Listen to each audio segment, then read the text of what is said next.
Good morning, gang. Happy Saturday morning. We are at the end of December. The business world, for all intents and purposes, for 2023 is over. I mean, that's it. We're done. We got today, we got tomorrow. Come Monday morning, it's 2024, right? So, good time to go back and take a look at our money and how it performed this year.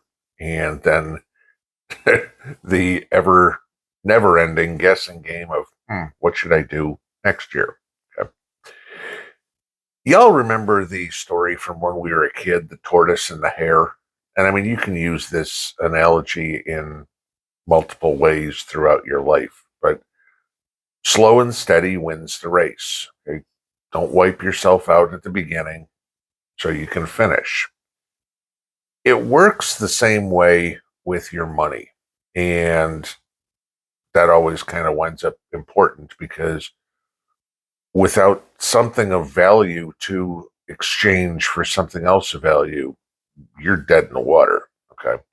And so, of course, all of us try to save, invest, whatever term you want to use for it, that's cutesy. But basically, the underlying objective is what can my money do today so it's still there and maybe worth a little bit more tomorrow? Okay. So, whether you put cash in the mattress, whether you put it in a savings account, whether you buy gold and silver, whether you put it in the stock market, whether you put it in Bitcoin.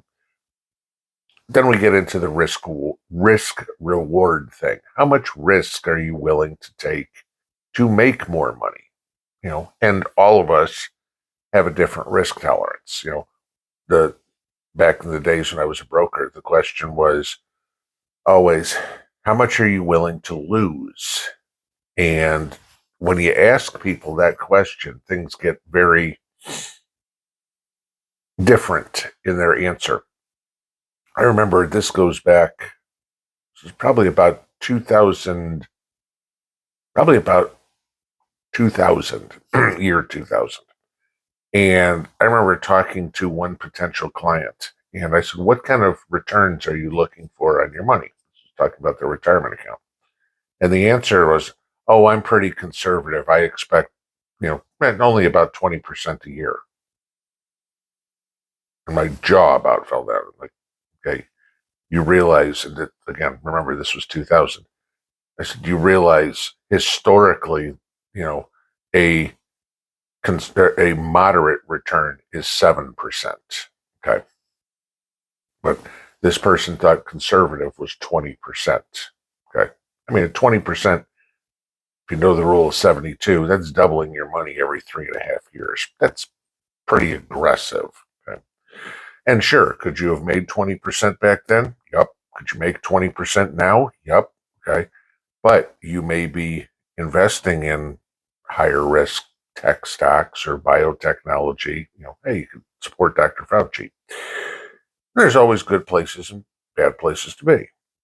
As we get older, our risk tolerance gets less. We're shorter on time in life, and you're saving money for retirement or, whatever. And I can't afford to lose as much. I can't take that risk. Well, if you can't take the risk, then you don't have the potential for the upside. Okay. So now that the business world is done for 2023, we can kind of take a look back and see how we did this year. Okay. Some things did pretty good. Others, not so much. Okay. So let's start with gold and silver, a prepper favorite, right? And if we go back and take a look, if you bought gold on January 1st this year, 2023, holding it today, you are up 13.5% on your gold purchase. Now, I'm not counting premiums or anything like that in there, okay? I'm talking spot price, okay? But gold is up 13.52%. That's a damn good return, okay? Not going to complain. Silver, on the other hand, is down 0.17%. Silver price, as of the close last night, was 4 cents less than it was when the market opened January 2023. Okay, so basically flat. So any silver that you bought at the beginning, on January 1st is worth the same as it is today. Okay, you go, well, that sucks. Not necessarily, because the dollar, okay, as measured by the dollar index, compared to a basket of other currencies around the world, the dollar is down 2.5%. So even if you took a slight loss in silver, don't kick yourself in the teeth for it, because if you just held on to dollar bills, those are worth less. Okay, give me that. So no, cash was not king in 2023. All right, so you take a look. Maybe you bought CDs for a good portion of the year. You've been able to get 4 and 5% on CDs. Okay, not bad. At least you kept up with this year's inflation, according to at least the official numbers. But so you did there. So then, of course, the question that we always talk about: what about the stock market? Okay, well, the S&P had a good year. It was up 24.15%. Okay, great. Do I kick myself for cashing out of my investment accounts a couple of years ago and paying off my house? No. You know why? Because my house went up more than 24.15% since I've done that. Okay. Not that you're going to expect real estate to grow, but y'all know what's happened to real estate prices. And the other advantage is I don't have a mortgage payment. Okay. So, well, it would have been great to make 24% on my money. No problem. The risk I didn't have to take to get that was good. And the risk that I have of losing my house is now basically gone. Okay. I mean, sure, you're still at risk because of property taxes if you don't pay those, or you're at risk of your house burning down, but that's what insurance is for. So, yeah, I eliminated completely the one risk of the bank going, knock, knock, knock, Mr. Pinball, we're foreclosing on your house. Okay. That's good for me. I like to reduce my risk. So then the big question always comes up, and you guys know how much I hate Bitcoin. Okay. What about Bitcoin? Bitcoin had a great year.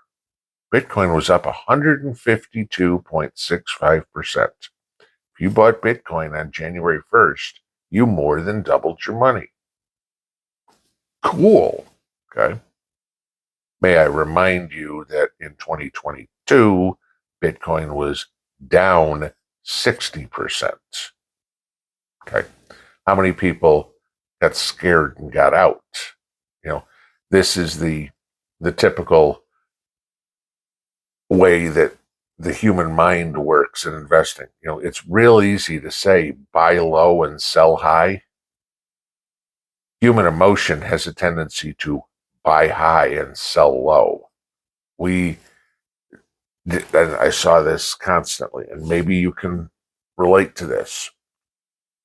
The euphoria of something increasing in value, people go, let it ride, it's going more, it's going more. Nothing's going to the moon, okay? But when it starts going down and people start losing money, oh my God, oh my God, oh my God, get out, get out, get out. Okay. And that is more of the way. People don't have the risk tolerance, the stomach that they think they do. Okay. So here in the next few days, you're going to hear all the comments on what's going to happen in 2024. And I'll put out my fun predictions on New Year's Day about what's going to happen. But take it with a grain of salt when it comes to your money. I mean, last year, if you took a look at the pundits' picks for Bitcoin, I mean, the range that the pros thought Bitcoin was going to be at last year were between 5,000 for what it is today. At the beginning of the year, they were predicting, from what I can find, anywhere between 5,000 and 100,000. Gee, that's not too wide of a gap, right? So who did people listen to? Well, if they listened to the guy who said $5,000, they sold out and missed on 150% return. If they listen to the guy that says 100,000, maybe they bought in and make as much as they expected to, but maybe they bought in. This is the thing. This is prepping like nothing else. You're trying to figure out how you can make your money last, because with inflation where it is, your spending power gets less. The value of the dollar dropped another 2.5% this year. Okay. I mean, you go back to the year 2000 again. What it cost you, what you could buy for $100 in 2000 now costs you $159. To give you an idea what the 21st century inflation is like. All right, we are up 59% for the century so far. Be careful with what you do. Diversity is good. If you still got money in the stock market, great. Don't have it all there. Okay. Have some cash? Absolutely. You need that for emergencies. Keep some in the house. I mean, 3 to 6 months worth of bills. Do you want some in safe investments like CDs or treasuries? I mean, as safe as you're going to consider those, because who knows what happens to the government or the treasury. Okay. But low risk investments, let's put it that way. All right. Put some there. Put some stock market. Put some in gold and silver. At least that's physical. That's something you hold, kind of like the dollars. Okay. Depending on who you are, maybe you want to get into Bitcoin. You know, if we'll see, you're going to inevitably hear people say that Bitcoin's going to be $100,000 by the end of 2024. Hey, if it is from here, you doubled your money again and then some. Then again, Bitcoin could be worth 20,000 at the end of the year. We don't know. Bitcoin's going to go through a halving this year. There's ETFs that are opening up. I mean, the news is positive. If you want to buy an imaginary money, go for it. That's up to you. Okay. I know there's a lot of people that disagree with me, and that's fine. I don't expect everybody to agree with me. But as I get older, I keep looking more for security, safety, less risk. Because the one thing you're not going to get back, everybody goes, "Oh, I could take risk.